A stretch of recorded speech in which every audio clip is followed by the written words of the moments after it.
안녕하세요. 오늘도 사연살롱을 찾아주셔서 감사합니다. 국내 대학원에서 미술 쪽으로 박사과정을 밟고 있는 이미희라고 해요. 구체적으로는 미술 중에서 조소를 전공하고 있어요. 로댕 작가의 생각하는 사람이라는 유명한 작품 있잖아요. 차력으로 그런 작품 빚으며 미술사까지 함께 공부하고 있네요. 최대한 박사과정에 충실하기 위해 맨날 대학 작업실에서 살다시피 해요. 덕분에 제 옷은 늘 허옇게 무언가가 여기저기 덕지덕지 묻어 있어요. 누가 보면 노숙자인 줄 알 거예요. 저희 엄마도 제 모습을 보면 거짓골이 따로 없다며 질색팔색을 하세요. 밖에 돌아다닐 때는 거울 좀 보고 옷 좀 갈아입고 다니라고요. 그런데 요 몇 개월 동안은 제 결혼식까지 준비하느라 정신이 더 없었어요. 이런 것들을 다 이해해주는 남친 덕분에 결혼 준비며 상견례까지 진행했던 거예요. 그런데 이해해주는 척했던 남친은 속으로 딴 마음을 잔뜩 먹고 있었더군요. 남친은 전형적인 마마보이라서 본인 엄마의 말도 안 되는 계획에 충실히 따르고 있더라고요. 그 추악한 속내를 상견례 당일, 그것도 30분 전에 알게 됐어요. 정말 벼랑에서 떨어져 한 줄기 동아줄을 발견한 심정으로 용기를 내어 기어 나왔어요. 상견례고 뭐고 다 파토내고 말이죠. 지난 5년간 함께한 남친과의 세월을 단숨에 쪽내고 나와버렸네요. 남친네 집안 식구들이 다 이상한 사람이란 건 진작에 알고 있었어요. 하지만 남친만은 진실하고 착한 사람이라고 생각했기에 결혼까지 하려고 했었어요. 제가 아직 20대이기에 철이 없어도 너무 없는 것 같아요. 결혼을 너무 쉽게 생각한 것도 있고요. 저희 친정엄마며 제가 친언니처럼 따르는 지인까지 제 결혼을 쌍수들고 반대했는데 그들의 판단이 참 객관적이고 현명한 거였어요. 진작 싹을 잘라버렸어야 했는데 참으로 어리석었네요. 여러분, 주위에서 반대하는 결혼이 있다면 반드시 정신 차리고 다시 한번 생각해보세요. 눈에 콩깍지가 씌워졌을 땐 제대로 된 판단이 내려지질 않더라고요. 특히나 어른들께서 내 남친 여친과의 교제를 반대한다면 꼭 귀 기울여 보세요. 아마 내가 외면하고 있던 단점들이 우르르 쏟아져 나올 거예요. 나보다 세상을 오래 산 어른들의 말씀이 100번 옳더라고요. 아직 결혼을 해본 건 아니지만 막상 결혼해서 콩깍지가 벗겨지면 어른들이 지적한 단점들이 눈등이처럼 크게 느껴질 것 같아요. 어쨌든 제가 블랙홀에 빠져들려는 걸 브레이크 걸어준 내 가족과 지인에게 지금 너무 감사할 따름이네요. 이제 다시금 제자리를 찾아가려 해요. 저희 집에서는 말 나온 김에 30 되기 전에 얼른 결혼하라며 벌써부터 선자리를 알아보고 계시네요. 물론 저도 늦게 결혼할 생각은 없지만 조금 무섭기도 해요. 결혼은 당사자끼리만 좋아서 하는 건 아니라는 걸 깨달았거든요. 결혼은 집안 대 집안의 만남이기에 그쪽 식구들이 정신 똑바로 박힌 사람들이었으면 좋겠어요. 특별한 조건을 바라는 것도 아니고 그저 정상적인 시댁 식구들 맡고 싶은 게 제 바람인데 그것조차 어려운 것 같아요. 사실 저희 집은 외가 쪽이 대대로 부유한 편이에요. 덕분에 저도 엄마 품에서 쉽고 편하게 자랄 수도 있었어요. 하지만 아빠가 돌아가시고 엄마가 재혼하는 과정에서 조금 사이가 틀어져서 해외에서 방황하는 기간이 있었어요. 그때 삶이 참 만만한 게 아니라는 걸 절실히 깨달았어요. 어쨌든 그때부터 늘 겸손히 그리고 열심히 살아야겠다고 다짐했어요. 더불어 우리 집이 여유 있다는 걸 남들에게 최대한 드러내지 않고 살아왔어요. 지금도 그게 맞다고 생각해요. 제 배경이 아닌 인간 이미희를 사랑해줄 사람을 꼭 찾으려고요. 저 언젠가는 좋은 사람 만날 수 있겠죠? 사연살롱 구독자 여러분들께서 많이 응원해 주시면 그 기운을 받아서 삶도 열심히 사랑도 열심히 할 수 있을 것 같아요. 앞으로 제 이야기를 쭉 털어놔 볼게요. 아직 20대지만 하고 싶은 말이 참 많은 다사다난한 인생이었답니다. 남들이 보기엔 금수저로 태어나 온실 속의 화초처럼 자란 것 같아도 제 속은 골마 터질 때가 많았죠. 물론 철모르는 어렸을 적엔 이 모든 게 당연한 줄 알고 누리며 살았어요. 어린 나이에 엄마 아빠 따라서 비싸디 비싼 크루즈 여행을 가보기도 했고요. 비행기 비즈니스석 타고 온 가족이 세계 곳곳으로 여행도 많이 다녔어요. 부모님 모두 승마가 취미여서 우리 가족 각자의 말이 따로 있을 정도였어요. 어렸을 땐 다른 사람들도 다 저희 가족처럼 호화롭게 사는 줄 알았어요.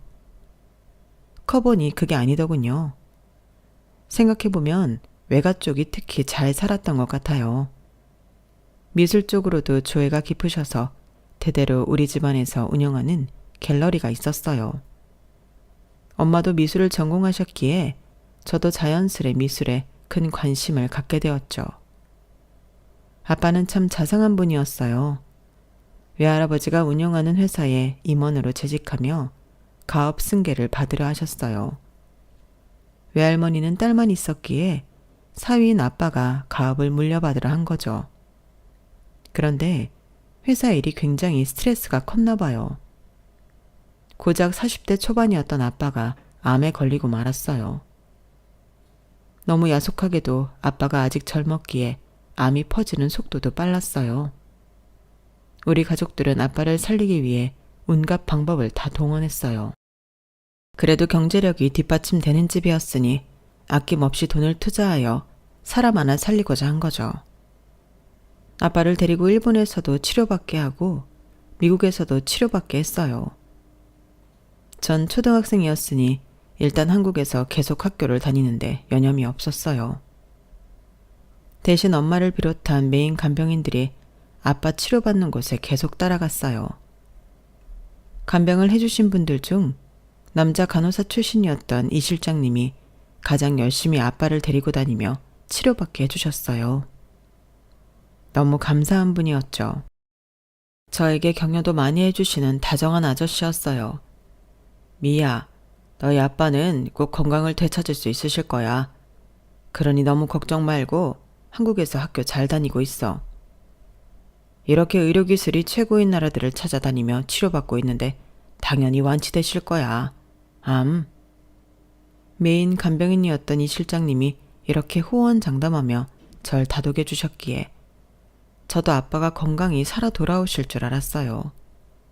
하지만 아무리 선진국 의료건 뭐건 암이 퍼지는 속도가 너무 빨라 손쓸 수 없었죠. 그나마 다행인 것은 한국에서 모든 가족들이 다 보는 가운데 임종을 맞이할 수 있었다는 거예요. 하나뿐인 딸인 저와 하나뿐인 와이프인 우리 엄마 앞에서 말이죠. 여보, 나랑 미희 두고 어딜 간단 말이야. 안 돼. 눈 떠요. 정신줄 놓지 마. 나 당신 없으면 못 살아. 한평생 간병만 해도 좋으니 제발 죽지만 말아줘요. 제발. 아빠의 임종이 가까워오자 엄마는 거의 실신할 것처럼 오열했어요. 전 아빠의 귀에 대고 소리 지르는 엄마를 붙잡으며 이렇게 말했죠. 엄마, 사람이 죽을 때 청각이 가장 늦게 사라진다고 하잖아요.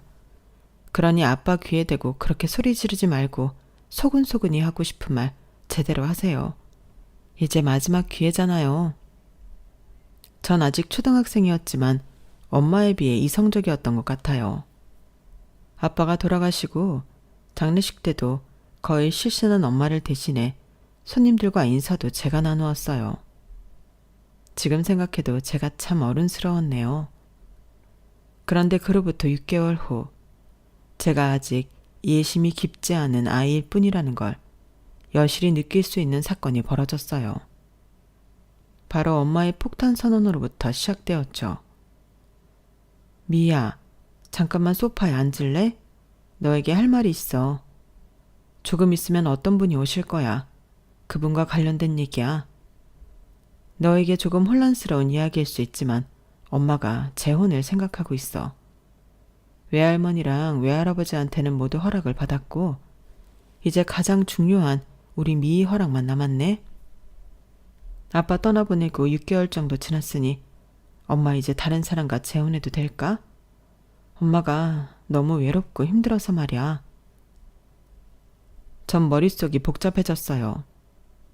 아빠가 저 세상 떠날 때도 그렇게 이성적이던 제가 엄마의 재혼 선언에는 무척 혼란스럽더군요. 그런데 익숙한 듯 우리 집 번호키를 누가 삐삐삐삐 하고 누르고 들어오는 사람을 보고 경악을 금치 못했어요. 미희야, 진작 말 못해서 미안해. 엄마가 재혼한다는 분이 바로 아빠를 간호해 주셨던 이 실장님이셔. 뭐? 아니 엄마, 나한테 6개월이란 시간은 짧디 짧은 시간인데 게다가 이 실장님이랑? 아니 대체 언제부터 둘이 그렇고 그런 사이였어요? 이 실장님, 말씀 좀 해보세요. 전 엄마와 이 실장님한테 대들고 따졌어요. 그때 심정으로는 내가 코뿔소라면 그 둘을 뿔로 받아버리고 싶더라고요. 그만큼 화가 많이 났어요. 어린 저에게 6개월이란 시간은 우리 아빠와 헤어지기에 충분한 시간이 아니었거든요. 그런데 제 마음속에서 아빠를 떠나보내기도 전에 벌써 새아빠를 드리겠다는 엄마가 이해되지 않았어요. 게다가 우리 아빠 아플 때 간병해줬던 간호사 출신 이 실장님과 재혼을 한다니 현실을 부정하고 싶더군요. 엄마와 이 실장님 앞에서 제가 하도 성을 부리니 이 실장님이 절 진정시키려 했어요. 일단 덮어놓고 사과하기 시작했죠. 미안하다 미희야. 정말 미안해. 너희 마음 이해 못하는 거 아니다. 그런데 내가 가족이 되어 친아빠처럼 잘해주면 안 될까? 네 엄마를 많이 사랑하고 있어. 그만큼 널 아껴줄 자신도 있단다. 아저씨한테 기회를 한번 주지 않겠니? 마음속으론 싫어요 싫어를 외치고 싶었지만 저 빼고 온 가족이 다 찬성했다고 하니 저도 두 손 두 발 다 들고 말았어요. 외할아버지나 외할머니께서는 그닥 집안이나 스펙이 좋지 않은 이 실장님을 반기진 않았지만 30대 젊은 나이에 미망인이 돼버린 엄마가 불쌍하여 엄마 뜻대로 재혼을 허락한 것 같더라고요. 사춘기도 없이 나름 열심히 착하게 살고 있던 저는 처음으로 객기를 부려봤어요. 엄마와 새아빠와 같은 집에 살기 싫었거든요. 엄마, 나 중학교부터는 미국에서 학교 다니게 해줄 수 있을까요? 유학비용 아깝지 않게 최대한 열심히 공부할게요. 영어도 배우고 미술 전공까지 해서 세계적인 미술가가 되어 돌아올게요. 꼭 좀 보내주세요. 그렇게 총 10년간의 유학생활이 시작되었어요. 처음 갈 때는 저의 유학생활이 그렇게 길어질지 몰랐어요. 엄마와 새아빠는 제게 연락도 자주 하고 마치 고해성사와 같은 긴 편지도 엄청나게 보내왔어요. 제가 원하면 언제든지 한국으로 돌아오라는 내용이었죠. 저도 참 독한 게 무려 3년이나 한국에 돌아가지 않고 미국에서 홀로 유학생활을 버텼어요. 인종차별도 엄청 당하고 왕따를 당하면서도 눈 하나 깜짝 안 하고 오히려 그들에게 경멸의 눈빛을 쏘아댔어요. 하도 독하게 꼼짝도 안 하니 놀리는 것도 재미없었는지 나중엔 감심도 안 보이더라고요. 차라리 그게 편했어요. 그렇게 고독한 3년의 미국 생활이 지나고 처음으로 엄마와 새아빠가 살고 있는 집으로 찾아갔어요. 그런데 갑자기 거실에 아기가 아장아장 걸어다니는 게 아니겠어요? 전 너무 놀라서 엄마한테 물어봤어요. 아니, 이 아이는 누구예요, 엄마? 설마 엄마가 낳은 아이예요? 그래, 미희야, 네 동생이야. 너 미국에서 미술 공부하는데 괜히 신경 쓰일까봐 동생 태어난 거 얘기 안 했어. 애기가 크는 게 얼마나 예쁜지 몰라. 자매간에 앞으로 잘 지내. 엄마의 소원은 이제 그것뿐이야. 갑자기 없던 동생이 태어난 게 신기하다기보단 약간 충격으로 다가왔어요. 그땐 제가 참 이기적이었나 봐요. 아님 아직 어려서 철이 없었는지도 모르겠네요. 엄마와 새아빠, 그리고 이제 돌쟁이 여동생, 이렇게 셋이 가족인 것 같고 전 이방인처럼 느껴졌어요. 그리고는 바로 진짜 이방인으로 다시 돌아가고 말았어요. 한국에 내 공간은 없다고 생각했고 미국 유학 생활을 다시 이어나갔죠. 누가 내쫓은 것도 아닌데 스스로 가족 내에서의 왕따를 자초한 것 같네요. 그러던 어느 날 한 한국 학생이 유학을 왔어요. 지금까지도 제가 친언니처럼 따르는 미경 언니였죠. 제 이름은 미희, 언니 이름은 미경이었기에 진짜 친자매처럼 친해졌어요. 정말 암흑과도 같았던 유학생활에 한 줄기 빛과 희망이었어요. 항상 투덜거리며 비관적으로만 생각하던 제게 언니는 긍정의 멘토가 되어주었어요. 객관적으로 언니는 정말 안 좋은 환경에서 고군분투하며 헤쳐나가고 있었어요. 어려서 부모 모두 병과 사고를 잃고 홀로 미술 장학금으로 연명해서 아주 어렵게 유학까지 오게 된 케이스였어요. 워낙 발군의 미술 실력 덕분이었죠. 그에 비하면 전 엄청나게 좋은 환경에서 투덜대기만 하는 투덜이 스머프였고요. 그때부터 저도 미국에서 좀 더 열심히 생활하게 됐어요. 괜찮은 대학에 합격하여 다니며 알바를 해서 용돈을 벌기도 하고 봉사활동을 하기도 했어요. 그렇게 잘 적응해가고 있는데 제 목숨을 위협하는 사건이 벌어지고 말았어요. 총기 소지가 가능한 나라인 미국에서 총을 든 강도에게 위협을 당하고 말았던 거죠. 전 제 휴대폰부터 해서 제게 있는 모든 돈과 소지품을 다 내주었어요. 그 강도가 갖고 있던 총이 장난감 총인지 진짜 총인지 모르겠지만 그 공포감은 이루 말할 수 없었죠. 그때 생긴 트라우마로 인해 지금까지도 가끔 악몽을 꾸곤 하네요. 하여튼 그날 그 강도 사건 이후로 전 뒤도 안 돌아보고 한국행을 택했어요. 왜냐하면 생사의 기로에 서니 우리 엄마 생각밖에 안 났거든요. 자나깨나 외국에서 혼자 사는 내 걱정만 하는 우리 엄마가 너무 보고 싶었죠. 공항에서 엄마를 보고는 무릎을 꿇고 대성통곡을 했어요. 다리가 풀려버렸거든요. 엄마, 내가 다 잘못했어요. 오만방자한 딸내미를 용서해 주세요.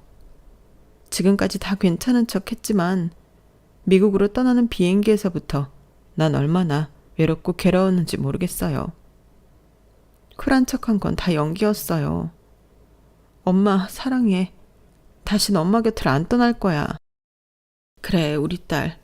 지난 10년간 오매불망 얼마나 널 그리워했는지 몰라. 엄마가 재혼을 선택하는 바람에 우리 딸이 엄마를 떠나버릴까봐 너무 무서웠어. 우리 다시는 헤어지지 말자. 알았지, 우리 딸? 통곡하는 우리 모녀 옆에 서 있던 제 여동생과 새아빠가 절 안아주었어요.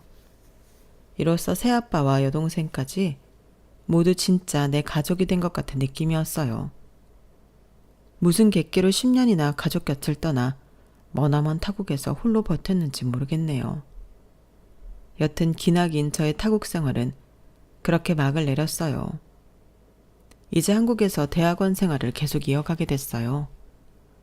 어느 날 버스를 타려고 기다리고 있는데 정류장에서 어떤 행색이 초라한 할머니가 엉엉 울고 있는 거 아니겠어요? 절 보더니 붙잡고 울며 하소연하기 시작했어요. 아유, 억울해 미치겠네. 내 말 좀 들어보소. 내가 까막눈이라 핸드폰 약정이며 계약서며 아무것도 모른다오. 그저 젊은 총각들이 시키는 대로 공짜폰 만들어주겠다고 해서 사인했는데 요금이 몇십만 원이 나오지 뭐야. 나 폐지 주어서 하루 벌어 하루 먹고 사는 노인인데 당장 어디서 몇십만 원을 벌어온단 말이야. 전 그 할머니의 딱한 사정을 듣고는 분노에 차서 할머니와 함께 그 핸드폰 가게로 갔어요. 제 인생에서 그렇게 소리치며 매섭게 사자우를 지른 건 처음이었네요. 당신들, 글 모르는 할머니를 상대로 사기를 쳐먹어? 그러니 폰팔이라는 말이나 쳐듣는 거야. 당신들, 내가 콩밥 제대로 먹일 거야. 두고 봐. 전 그 자리에서 바로 경찰을 불렀고 최대한 증거까지 확보할 수 있도록 도왔어요. 그 사건을 계기로 까막눈 어르신들을 가르치는 야학 봉사활동에 있다는 걸 알게 됐고 제 미술 재능 기부와 함께 봉사활동을 열심히 하게 되었어요. 어르신들에게 도예도 가르쳐드리고 기초 회화 및 영어, 한글까지 제가 가르칠 수 있는 모든 걸 다 하고 싶었어요. 그곳에는 봉사의 뜻을 함께하는 직장인들과 대학생들이 모여들기 시작했어요. 다들 선한 마음을 갖고 있는 사람들이라 쉽게 친해질 수 있었어요. 여느 때와 다름없이 아주 작은 공간에서 수업 준비를 하고 있는데 갑자기 아랫배가 미어지게 아픈 거 아니겠어요? 집채만한 파도가 몰려오듯이 점점 엄청난 고통이 오더군요. 도저히 서 있을 수도 없는 지경이었죠. 시멘트 바닥에 대굴대굴 구르며 신음소리만 내고 있었어요. 그때 저쪽에서 이름도 특이한 박상춘이라는 남자 직장인이 달려왔어요. 그도 야학 봉사를 함께하는 사람이었죠. 미씨, 갑자기 왜 이래요? 당장 119 부를게요. 박상춘 이 사람은 119를 불러놓고 기다리는 시간이 애 같았는지 절 번쩍 안고는 도로가로 나가서 오매불만 구급차를 기다렸어요. 그렇게 그의 품에 안겨 응급실로 향했고 다행히 큰 병이 아닌 맹장염으로 긴급 수술을 받았네요. 수술을 받고 깨어나니 엄마가 사색이 되어 절 바라보고 있더라고요. 그런데 전 물론 엄마도 반가웠지만 절 위에 안고 띄워준 상춘 씨 얼굴이 보고 싶더라고요. 문자로 상춘 씨를 불렀죠. 상춘 씨는 절 보자마자 대뜸 물어보더군요. 방귀 나왔어요? 그 말에 웃음이 터져버리고 말았어요. 배가 찢어지게 아팠죠. 자, 웃기면 안 돼요. 수술 부위가 너무 아프단 말이에요. 여튼 고마워요. 구급차 불러줘서. 고맙긴요. 영광이었어요. 그동안 제 속내를 표현할 틈을 안 줘서 곁에만 맴맴 돌고 있었는데 이렇게 미희 씨를 안고 뛸 수 있는 기회를 줘서 고마워요.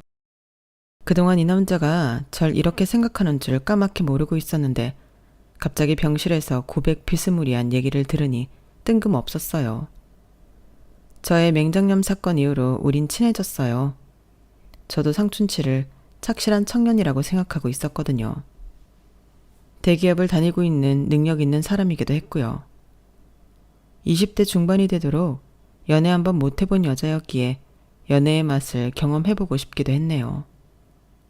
그렇게 우린 정식으로 사귀게 되었어요. 처음으로 남자친구를 가져본 거죠. 첫사랑을 하니 세상이 온통 핑크빛으로 보이더군요. 그렇게 사랑에 빠져있을 때, 제가 미국에 있을 때 친자매처럼 지내던 미경 언니가 한국으로 돌아왔어요. 그동안 미경 언니는 미국인을 만나 결혼까지 했었는데 불행히도 파경을 맞아 한국으로 돌아오게 된 거죠. 갑자기 하루아침에 날 사랑하지 않는다고 이혼하자더라. 이래서 외국인이랑 결혼하면 안 되는 건가 봐. 우리나라 정서랑 너무 안 맞아. 어쨌든 난 순수 미술을 계속해 나갈 거야. 당분간 식당에서 일하면서 고시원에서 생활하기로 했어. 고시원은 보증금이 필요 없거든. 언니, 공동생활해야 하는 고시원은 너무 불편한 것 같아. 나도 집에서 독립해서 대학원 근처 원룸에서 지내고 있어. 언니 원룸 보증금 정도는 내가 대줄 수 있어. 내가 미국에서 언니한테 배운 것도 많고 얻은 것도 정말 많아. 내 선물이라고 생각하고 꼭 받아줘. 전 미경 언니의 원룸 보증금을 대줬어요. 언니와 같은 건물 원룸에서 지낼 수 있다고 생각하니 많이 의지가 되었죠. 사실 재력이 어느 정도 되는 저희 엄마는 제게 아파트를 얻어주고 싶어 했어요. 그런데 미국에서의 독립적인 생활에 익숙해진 저는 본격적으로 돈벌이를 하기 전까진 최대한 검소하게 살고 싶었죠. 남친도 아마 제가 못 사는 줄 알았을 거예요. 돈 없는 대학원생 정도로 생각했겠죠. 그때는 서로에게 콩깍지가 씌어서 다른 조건 따윈 보이지 않았던 것 같아요. 그렇게 몇 년을 사귀고 제가 대학원 박사과정까지 밟으면서 점점 남친의 가족들에 대해 좀 이상한 점을 느끼기 시작했어요. 가족 구성원들이 도통 상식적이지 않더군요. 남친 밑으로는 여동생과 남동생이 있었어요. 남친 아버지는 좀 많이 아픈 상태였고 남친 엄마는 그렇게나 남친을 불러대더라고요. 큰아들을 유독 좋아해서 그런 건지 아님 시중될 사람이 필요한 건지 데이트 때도 본인 엄마가 부르면 남친은 쪼르르 달려가곤 했어요. 완전 마마보이가 따로 없었죠. 남친 엄마는 진짜 이상한 사람이었는데 하루는 남친이 아빠 수술비를 제게 좀 빌려달라고 하더라고요. 뭐? 500만 원? 집안에 그 정도 돈도 없어? 자기 대기업 연봉이 얼만데 그동안 모아놓은 돈이 그렇게도 없는 거야? 아버님 위급하시다고 했지? 뭐 당연히 빌려줄 순 있어. 정말 미안해 미희야. 미희한테까지 이런 부탁하고 싶지 않았는데 우리 집에 10,000원짜리 한 장 찾아볼 수가 없네. 엄마가 예전에 아주 부잣집 딸이었는데 집안이 폭삭 망한 케이스라 그 씀씀이를 여태 버리질 못하고 계셔. 여튼 정말 고마워. 그런데 2주 후 남친이 비통한 얼굴로 제게 고해성사하듯 얘기했어요. 아빠가 얼마 못 사실 것 같아. 이러다가 우리 아빠 정말 돌아가시면 어떡하지? 뭐? 수술이 잘못된 거야? 왜 갑자기? 실은 수술을 제때 받지도 못했어. 수술비로 미희가 준 돈, 그걸로 엄마가 갑자기 전신 지방 흡입이며 성형수술을 하시는 바람에 다 날려버렸어. 그 사건 때문에 가족들이 난리가 났고 지금 아빠 상태가 매우 안 좋네. 전 제 귀를 의심했어요. 본인 남편은 다 죽어가는데 어디서 꼬은 남편 수술비로 성형수술을 하고 앉아있다니 사이코가 따로 없었죠. 남친 말대로 남친 아버지는 이틀 후 돌아가셨어요. 당연히 장례식에 찾아가 꽤 큰 돈을 부조금으로 냈어요. 남친과 저는 암묵적으로 결혼까지 생각하고 있었거든요. 예비 며느리라고 생각하니 최대한 예의를 차리며 장례식을 도왔어요. 남친 엄마는 손님 맞을 생각은 안 하고 상복 입고 술만 처먹고 있더군요. 절 보고는 굉장히 상스럽게 말했어요. 너 원룸 산다며? 무슨 예술이랍시고 조각하고 미술하고 그러냐? 그런데 쳐드릴 돈으로 장사를 하든가 좀 생산적인 일을 하지 그래. 꼭 뭣도 없는 년들이 예술한다고 꿀값 떨더라? 괜히 우리 집 며느리로 들어와서 그놈의 미술 재료비로 돈 다 쓰지 말고 애진작에 꺼지란 말이야. 남친 엄마는 입으로 똥을 잔뜩 싸놓고는 술에 취해 대자로 뻗어서 그 자리에서 자더군요. 저는 처음 들어보는 그런 모욕에 충격을 받고는 그 자리에서 얼어버렸어요. 그런데 저쪽 부조금 받는 곳에서 큰 소리가 나더라고요. 바로 남친의 여동생과 남동생이 서로 부조금을 갖겠다며 싸우는 소리였죠. 야 이년아, 네가 막내면 다야? 집에 돈만 있으면 다 네가 가져가려고 해. 또 나이트나 전전하면서 술값으로 다 날릴 거잖아. 또 어떤 남자를 꼬셔서 원나잇이나 하게? 이 날라리 같은 기집애 같으니라고. 얼른 돈 내놔. 이 돈 다 내 거야. 무슨 말이야. 오빠면 다야? 오빠가 큰오빠도 아니잖아. 멍청해서 이삿짐 센터에서 짐이나 나른 주제에 뭐? 살아생전에 아빠가 막내딸인 나를 제일 좋아한 거 기억 안 나? 이 돈은 내 거라고. 어서 내놔. 보다 못한 큰아들인 남친이 가서 정리하더라고요. 야, 이 철없는 것들아. 이 돈으로 장례식 비용 지불할 생각은 안 하고 누가 뭘 갖겠다고 싸우는 거야 지금. 여튼 현금만 보면 눈 돌아가서는 얼른 가서 엄마나 챙겨. 엄마 또 술 마시고 대자로 뻗어 계시니깐. 이쯤 되니 점점 남친의 집안이 무서워지기 시작했어요. 실제로 한 번도 보지 못한 뭔가 기생충스러운 가족들이었어요. 너무나도 찜찜한 마음을 뒤로하고 집으로 왔어요. 제 친자매나 다름없는 미경 언니에게 고민을 토로하였죠. 그런데 우연히도 언니는 남친 엄마에 대해 알고 있더군요.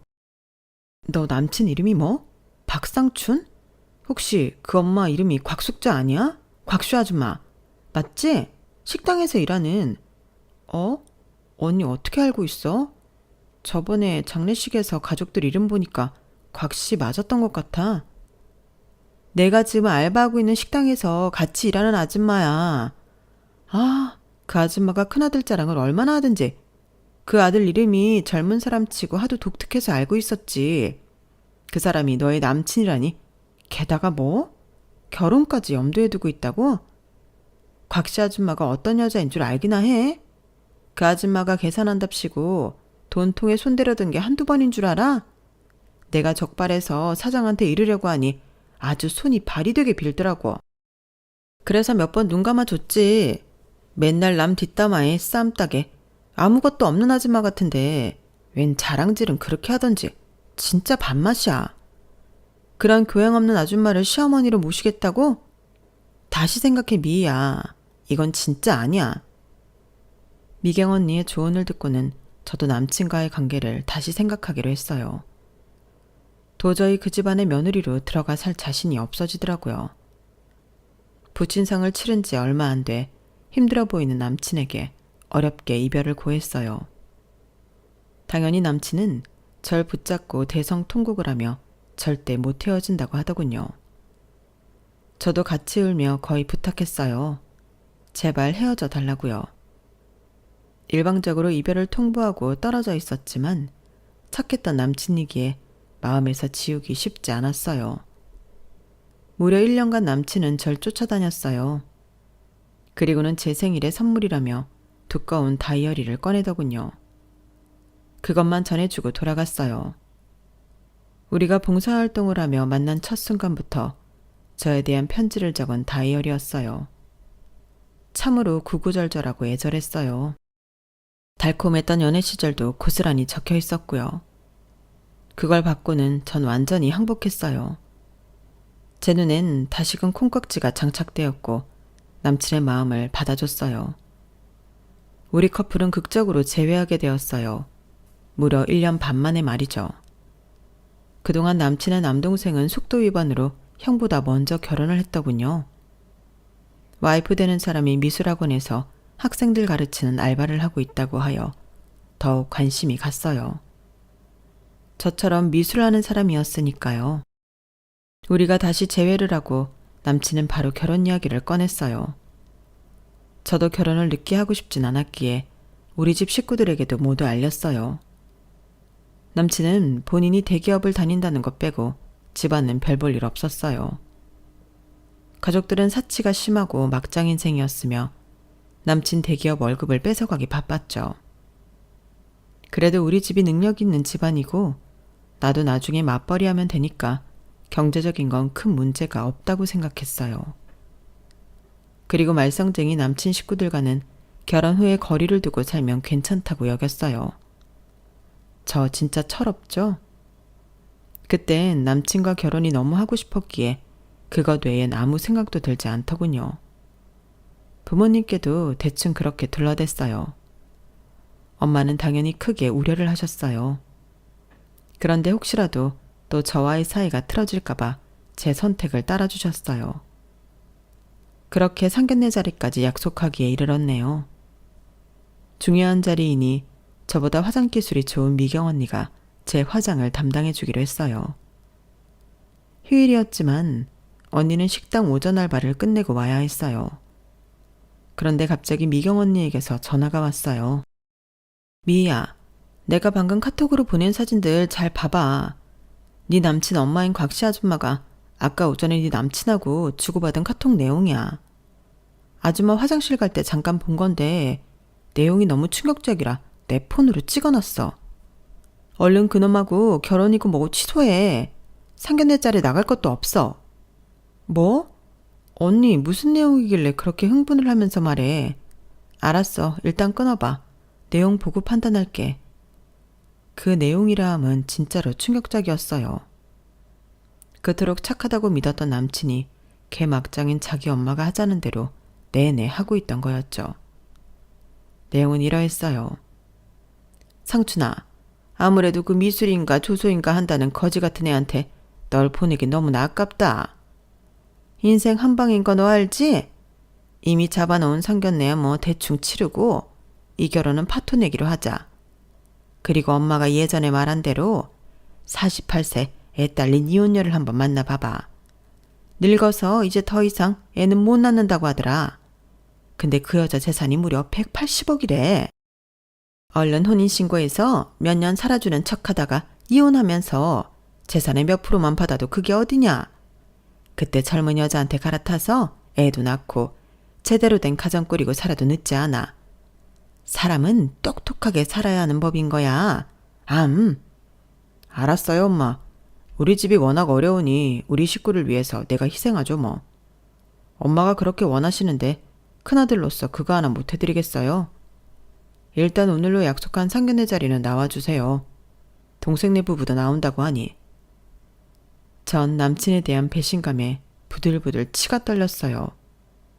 일단 파토를 내고 약속한 자리에 가서 면전에 대고 지르고 싶었어요. 마음 같아선 쌍따기를 날리고 싶었죠. 엄마와 새아빠, 그리고 제 어린 여동생까지 다 그곳으로 먼저 가 있기로 했기에 전 미술 작업을 하던 작업복 그대로 입고 상견례 장소로 향했어요. 그 자리엔 뻔뻔한 남친 식구들이 다 총집합했더군요. 상견례에 자복복 입고 도착한 제 모습을 본 예비동서가 비웃으며 이렇게 말했어요. 혹시 도배 뭐 그런 거 하세요? 옷이 꼬라지가 저게 뭐람? 저희 엄마와 새아빠도 예비동서의 예의 없는 모습에 놀라셨어요.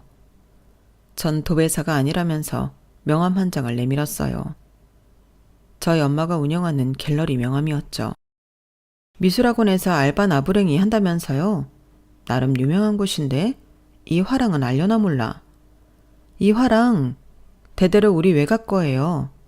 외가 쪽 할아버지는 사업하시고 할머니부터 엄마 저까지 싹 다 미술 전공했어요. 모르긴 몰라도 우리 집안 재산이 최소 몇백억은 넘을 거예요. 부동산 값이 올라서 1,000억이 넘을 수도 있고요. 저희 집 경제 상황을 이실직고하자 실실 쪼개고 있던 예비동서가 기함을 토하며 말하더군요. 네? 이 화랑 엄청 유명한 곳이잖아요. 이게 다 형님 거라고요? 재산이 뭐요? 몇백억? 1,000억? 어머나, 저 이 화랑에서 알바라도 하게 해주시면 안 될까요? 앞으로 제 커리어에 도움이 참 많이 될 것 같은데 말이죠. 제발 한 번만 부탁드릴게요. 예비동서뿐 아니라 남친 엄마도 호들갑을 떨더군요. 어머 며느리야, 네가 이렇게 부잣집 딸이었니? 왜 진작 말하지 않았어? 내 그동안 너한테 모질게 대해서 미안하구나. 이런 줄은 몰랐지. 어서 오거라. 우리 집안의 며느리가 된 것을 두 팔 벌려 환영한다. 전 어이가 없었어요. 반색을 하며 반기는 듯한 남친의 태도도 역겨웠죠. 자기야, 자기네 집이 부자인 거 왜 비밀로 한 거야? 나 못 믿었던 거야? 아유, 하마터면 큰일 날 뻔했네. 뭐? 큰일? 48세 애 딸린 이혼녀한테 팔려갈 뻔한 거 말하는 거야? 내 앞에선 아주 순해 보인 척하면서 뒤에선 엄마랑 짬짬이로 날 차버릴 작당을 하고 있었냐? 너 진짜 개쓰레기였구나. 뒷담 까고 있으면 내가 모를 줄 알았냐? 엄마 아빠 일어나세요. 아는 지인 덕분에 수렁에서 극적으로 빠져나왔네요. 이런 기생충 같은 집안과 결혼했으면 영혼까지 탈탈 털렸을 거예요. 제가 돈 없는 집안 사람인 줄 알고 절 쓰레기 취급한 사람들이에요. 본인들은 쥐뿔도 없이 사칭하면서 말이죠. 참, 세상엔 별스러운 사람이 다 있네요. 얼른 집에나 갑시다, 엄마 아빠. 남친 식구들이 다 날 붙잡고 늘어지는 걸 덩치 큰 새아빠가 싹 다 정리해줬어요. 이거 놔요. 귀한 내 딸 잡아먹을 뻔한 족속들 같으니라고. 다들 새아빠가 팔 한 번 휘두르니 벌러덩 나가 떨어지더군요. 그들을 향해 가래침 한 번 뱉고 싶은 마음을 꾹 참고 비웃어주고 상견례장을 빠져나왔어요. 집으로 가는 차 안에서 슬프기는커녕 아주 통쾌하더군요. 그렇게 저는 저승의 문턱에서 다시금 이승으로 살아나오게 됐네요. 결혼은 파토났지만 이렇게 상쾌할 수가 없습니다. 전 원룸 생활을 정리하고 대궐 같은 엄마 집으로 돌아왔어요. 남자고 뭐고 지금 당장은 다 지긋지긋하네요. 그저 조신이 박사과정이나 마치고 엄마가 정해주는 곳으로 시집이나 가는 게 제일 베스트일 것 같아요. 어른들이 보는 눈이 가장 정확할 것 같아서 말이죠. 더 이상 저의 남자 보는 안목을 믿지 못하겠네요. 언젠가 제 인생에도 좋은 남자가 나타나 구해주길 꼭 기원해 주세요. 저도 사연살람 구독자분들의 행복을 빌어드릴게요. 지금까지 긴 글 읽어주셔서 정말 감사해요. 여러분, 사연 댓글에 응원과 현명한 조언 부탁드려요. 좋아요와 구독은 저에게 큰 힘이 됩니다. 오늘도 좋은 일 가득하세요.